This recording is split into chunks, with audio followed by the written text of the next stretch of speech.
भाई आज के इस वीडियो में हम लोग ये जानने की कोशिश करेंगे कि अगर हमारे घर में इन्वर्टर है, सबके घर में, और बैटरी है, तो इन्वर्टर की एक बैटरी पे अगर एसी का लोड दे दें तो हमारी एसी कितनी देर चलेगी या फिर बैटरी का बैकअप कितना रह जाएगा। वैसे मेन बात, हमारे घर में जो नॉर्मल इन्वर्टर्स होते हैं 800 VA, 1000 VA, 1500 VA, इन पे एसी चलेगी ही नहीं, तो कैसे करें। कोई बात नहीं, हम सब कुछ देखेंगे। तो भाई एसी का लोड देने के लिए या फिर एसी चलाने के लिए हमारे पास थोड़ा ज़्यादा पावरफुल इन्वर्टर होना चाहिए, या फिर बोलो डबल बैटरी वाला इन्वर्टर सेट होना चाहिए, या फिर 2.5 kVA या फिर 2500 VA के आसपास वाला इन्वर्टर होना चाहिए। क्योंकि भाई एसी बहुत हैवी अप्लायंस है, 2000 वाट 2500 वाट तक का लोड ले लेती है। तो क्या किया जाए, तो मैंने इसी वीडियो के लिए कुछ खास चीज़ मंगाया। ये 16 इन्वर्टर मंगा लिया जो कि है 2500 VA का। उम्मीद करता हूँ कि इससे हमारे घर में जो एसी लगी है 1.5 टन की और 0.75 टन की दोनों एसी हैं, उनको चलाने की कोशिश करेंगे। अगर चल गई तो ये भी जानने की कोशिश करेंगे कि 1.5 टन की एसी कितनी देर चली और 0.75 टन की एसी हमारी इस वाले इन्वर्टर से कितनी देर चली, जो कि एक सोलर इन्वर्टर है। हाँ, सोलर इन्वर्टर, ये देखो। तो अगर आपके घर में सोलर पैनल्स हैं तो आप इस इन्वर्टर को ले सकते हैं। यहाँ पे सोलर पैनल लगाना होगा और ये सोलर से भी आपकी एसी को चलाएगा। तो इन शॉर्ट हम लोग इस इन्वर्टर की मदद से ये जानने की कोशिश करेंगे कि एसी चलाने पर बैटरी बैकअप कितना होगा, कितनी देर हमारी एसी चलेगी डबल बैटरीज पे, क्योंकि सिंगल बैटरीज पे चलना पॉसिबल नहीं है। एक इम्पॉर्टेंट बात, ये वाला इन्वर्टर मैंने इसलिए यूज़ किया क्योंकि इसका डिस्क्रिप्शन में लिखा हुआ था साफ साफ कि इससे एसी चल जाएगा, तभी मैंने इसे बाय किया। अगर इसके डिस्क्रिप्शन में ना लिखा होता कि इससे एसी चलेगा या नहीं चलेगा तो मैं इसे बाय ना करता, इसीलिए मैंने ये वाला इन्वर्टर चूज़ किया। अब चलते हैं नेक्स्ट डे। तो भाई टाइम देखो, 11 बजने ही वाले हैं या फिर 11 बज गए हो गया, आई थिंक। हाँ, 11 बजने ही वाले हैं। यहाँ पे मैंने अपनी इस 1.5 टन की एसी को अपने इस पूरे सिस्टम से कनेक्ट कर दिया। ठीक है, ये लगा हुआ है प्लग, और इस सिस्टम में ना ही इस टाइम पे सोलर पैनल लगे हुए हैं और ना ही ये मेन से कनेक्टेड है। ये तार मैंने गिरा दिया नीचे। अब मैं यहाँ पे इन्वर्टर को करता हूँ ऑन। इन्वर्टर हो गया ऑन और इस पर आ गया है करंट। अब एसी भी रिएक्ट करने वाली है कुछ ही सेकंड बाद, और यहाँ से मैं ठीक 11 बजे एसी को ऑन कर दूंगा। तो 11 बजे एसी खुल गई है और ये एसी हो गई ऑन, और चलाऊंगा मैं इसे 20, 21, 22, 23, 24 डिग्री सेल्सियस पे। ठीक है, ठीक 11 बजे, टाइम देख लो।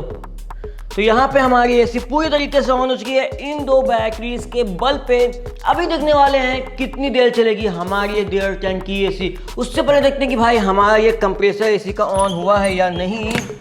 तो एसी का कंप्रेसर भी ऑन हो चुका है, बिल्कुल साफ साफ दिख रहा है एसी का कंप्रेसर ऑन हो चुका है।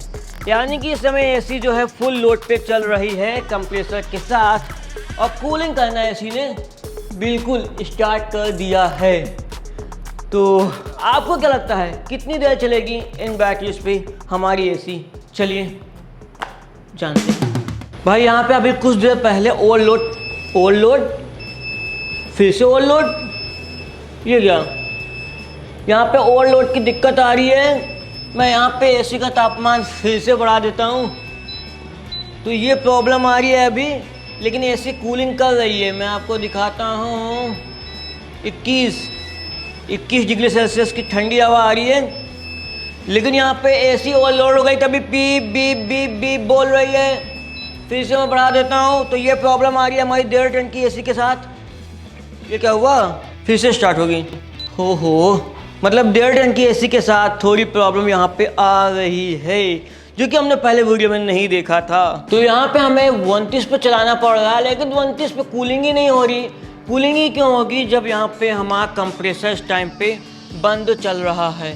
तो 29 पे अभी कंप्रेसर बंद है। यहाँ पे मैं एक चीज़ नोटिस कर रहा हूँ कि जैसे ही कंप्रेसर ऑन होता है और कंप्रेसर ऑन होने के 1 या 2 मिनट बीतता है, एसी में ओवरलोड आ जाता है। तो हमें अभी तक ये मालूम चल रहा है कि भाई एसी चल तो जाती है, 1.5 टन की भी चल जाती है, शुरुआत में चल जाती है। अगर कोई चाहे आपको उल्लू बनाना तो भाई थोड़ी देर चला के दिखा सकता है, लेकिन थोड़ी देर बाद ओवरलोड होने लगता है। वैसे इस वाले इन्वर्टर के स्पेसिफिकेशन में भी लिखा हुआ है कि वहाँ पे 1 टन लिखा हुआ है कि इससे 1 टन की एसी चल जाती है, लेकिन यहाँ पे हम लोग 1.5 टन की चलाने की कोशिश कर रहे हैं। तो अभी तक यही मालूम चल रहा है कि भाई 1.5 टन की जब एसी हम लोग चलाने की कोशिश कर रहे हैं तो वो नहीं चल पा रही है, क्योंकि इनिशियली वो काफ़ी ज़्यादा करंट लेती है, जो कि शायद ये इन्वर्टर प्रोवाइड नहीं कर पा रहा है। तो भाई 25 पे लगाया है और एक बार यहाँ पे फिर से कंप्रेसर ऑन हो गया है।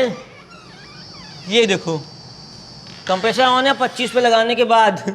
तो कभी चल रही, कभी नहीं चल रही, कभी चल रही, कभी नहीं चल रही, इस टाइम पे वैसे चल रही है। तो यहाँ पे मैंने एक और चीज़ समझ में आ रहा है कि आजकल जो एसीज आती हैं वो कन्वर्टेबल होती हैं। 1.5 टन की है तो 1 टन की बन जाएगी। लो भाई देख लो क्या है, क्या चल रहा है। अरे अरे अरे अरे अरे, ये देखो देखो, overload please reduce load, overload please reduce load, overload please.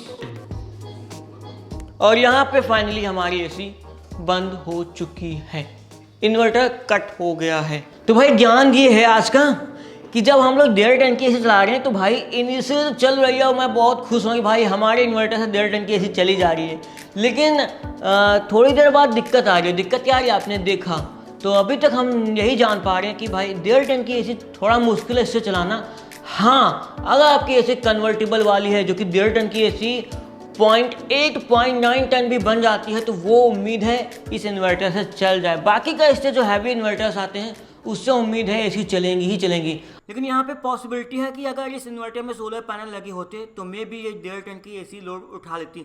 लेकिन अगर रात को चलाना तो भाई क्या, तब तो चलेगी नहीं, इसीलिए मैंने बिना सोलर पैनल के टेस्ट किया। तो चलो अब आते हैं दूसरी एसी पे जो कि है अपनी 0.75 टन की एसी। आखिरकार वो एसी कितनी देर तक चलेगी या फिर उसमें भी दिक्कतें आएंगी।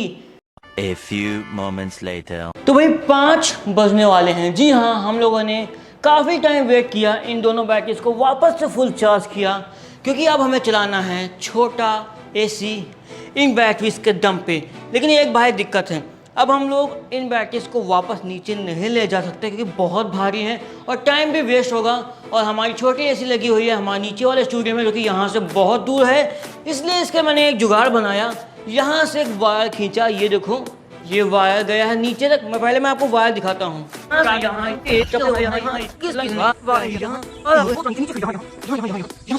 ये पहुँचाया फाइनली हमारे इस रूम तक, यहाँ पे जहाँ पे ऑलरेडी मैंने एसी का प्लग लगा रखा है। तो मेंस का वायर गया नीचे और जो नीचे एसी का वायर है जो एसी तक गया है वो लगाया मैंने यहाँ पे, इसे किया ऑन। अब चलते हैं नीचे एसी चलाने और देखेंगे कि हमारी 0.75 टन की एसी इन दो बैटरीज पे कितनी देर चलेगी। तो फाइनली हम लोग नीचे आ चुके हैं, 5 बजने ही वाले हैं। हाँ 5 बजने वाले हैं, ठीक है। एकदम गर्मी के मारे हालत ख़राब है और हमारी एसी चलने वाली है बैटरी के दम पे। हो गए हैं ऑन, ये ऑन। इसे लगाएंगे हम लोग 17 डिग्री सेल्सियस पे और देखते हैं इसका कंप्रेसर ऑन हुआ है या नहीं। वैसे ऑन हो गया है, मैंने आपको पिछले वीडियो में दिखाया था, फिर भी एक बार देख लो। चलें, ये देखो इसका कंप्रेसर ऑन है, ठीक है। एसी हमारी फुल्ली ऑन हो चुकी है। यहाँ पे एक और चीज़ देखा आप लोगों ने, वायर कहाँ से कहाँ तक आया है। कम से कम नहीं तो 32-35 मीटर वायर बिछाया है। और उसके बाद यहाँ पे हमारी एसी चल रही है और यहाँ पे मैंने एक इमरजेंसी सॉकेट भी बनाया है। अगर बाई चांस लाइट वगैरह जाती है तो मैं हल्का सा लाइट भी यूज़ कर पाऊँ, क्योंकि अगर इन्वर्टर लगा है आपके घर में तो आप सिर्फ और सिर्फ एसी तो चलाएंगे नहीं, उसके साथ लाइट चलाएंगे, कंप्यूटर चला सकते हैं, वो सब तो चलाएंगे ही ना। वैसे मैं कुछ नहीं चलाने वाला, मैं तो सिर्फ एसी चलाने वाला हूँ। तो चलो अब वेट करते हैं बैटरी के डिस्चार्ज होने का और थोड़ा ऊपर भी देख के आते हैं क्या चल रहा है सीन। तो हमारी नीचे की एसी फाइनली इसी सिस्टम पे चल रही है। आप लोग देख लो क्या जुगाड़ लगाया है हम लोगों ने। और अभी भी ये ओवरलोड नहीं हुआ है, बिना किसी दिक्कत के चल रहा है। सिर्फ 1.5 टन पे ये ओवरलोड हो रहा था। ओ भाई, यहाँ पे आधा घंटा हो चुके हैं और बिना किसी दिक्कत के हमारी एसी अभी भी चल रही है, वो भी 17 पे। 7:22 होने, लगभग 2.5 घंटे होने वाले हैं। और यहाँ पे मैसेज आ रहा है, battery low shut down, battery low shut down, please reduce load, यानी कि लोड कम करो। मुझे ऐसा लगा कि बैटरी खत्म होने वाली, चलते अपनी एसी के पास। तो यहाँ पे हमारी एसी बंद होती नजर आ रही है, क्या बंद हो ही गई है? ए भैया तो एसी यहाँ पे बंद है, एक बार फिर से ऑन करते हैं, आई होप चल जाए। अरे एसी ऑन ही नहीं हो रही, तो ये शट डाउन हो चुका है। एक बार मैं वापस से इसे रिस्टार्ट करता हूँ, ठीक है। वेलकम स्मार्ट एंड वर्ल्ड, ठीक है, ये वापस से चालू हो गया है। और ये वो वापस से जाके एसी चलाते हैं। चारों तरफ अंधकार मचा है, पूरे समाज की लाइट चली गई, पूरे गांव की, पूरे शहर की लाइट चली गई है, लेकिन यहाँ पे हमारा एसी धड़ा के चल रहा है, अभी भी चल रहा है। देखो सिर्फ एसी चल रहा है, रूम में पूरा अंधेरा मचा हुआ है, पूरा अंधेरा, क्योंकि लाइट आ ही नहीं रही है और एसी हमारा कनेक्ट है इन्वर्टर से। ये गजब हो रहा है आज, गजब। तो यहाँ पे दोबारा battery low please reduce load, यानी कि एसी हमारा बंद होने वाला है, ये आवाज कर रहा है। हम लोग वापस चलते हैं नीचे। ओह सेट, तो इससे पहले हम लोग नीचे पहुंचते हमारा एसी हो चुका है बंद। तो कुल मिला के जो हमने आज टेस्टिंग करी, जो हमारे पास बैटरी अवेलेबल थी, मैं आपको बता दूं, एक बैटरी एकदम नहीं थी और एक बैटरी थोड़ी पुरानी थी। तो हमारे पास जो बैटरी थी उनके दम पे हमारा एसी चला लगभग नहीं तो 2.5 घंटे, और कहीं अगर हमारी दोनों बैटरी नहीं होती तो पक्का 3 घंटे के ऊपर जरूर से चल जाता हमारा 0.75 टन का एसी। हाँ, 1.5 टन का नहीं चला, वो इन्वर्टर की प्रॉब्लम थी, इन्वर्टर में इतनी क्षमता नहीं थी, लेकिन छोटा एसी आराम से चला, आपके सामने चला। तो भाई इस तरीके से हम लोगों ने देखा कि हमारे पास जो 2.5 kVA का इन्वर्टर था ये वाला, इससे जब हमने 1.5 टन की एसी चलाई तो प्रॉब्लम हुई। तो आइडिया लगा लो कि अगर आप 2.5 kVA का इन्वर्टर लेंगे, 2500 VA का इन्वर्टर लेंगे और एसी चलाना चाहेंगे 1.5 टन की, तो हो सकता है आपको प्रॉब्लम आए। तो आपको थोड़ा आइडिया इस वीडियो से लग गया होगा, तो सोच समझदारी से काम लेना। और अगर आपकी एसी 1 टन की या फिर 0.75 टन की है तो हो सकता है कि 2.5 kVA या फिर 2500 VA के इन्वर्टर से आपकी एसी चल जाए। और हमने ये भी जाना कि एक बैटरी से तो भाई एसी चलेगी नहीं, 2 बैटरी से हमारी छोटी एसी कितनी देर चली, 2.5 घंटे या फिर 3 घंटे, इससे ज़्यादा भी चल सकती थी। तो भाई अगर आपको वीडियो इन्फॉर्मेटिव लगा हो तो वीडियो को लाइक करना, शेयर करना, चैनल को सब्सक्राइब करके बटन दबा देना। और हाँ, जो हमारे घर में नॉर्मल इन्वर्टर्स होते हैं छोटे मोटे 1000 VA, इनसे तो एसी नहीं चलेगी। सिंपल सी बात, टाटा बाय बाय।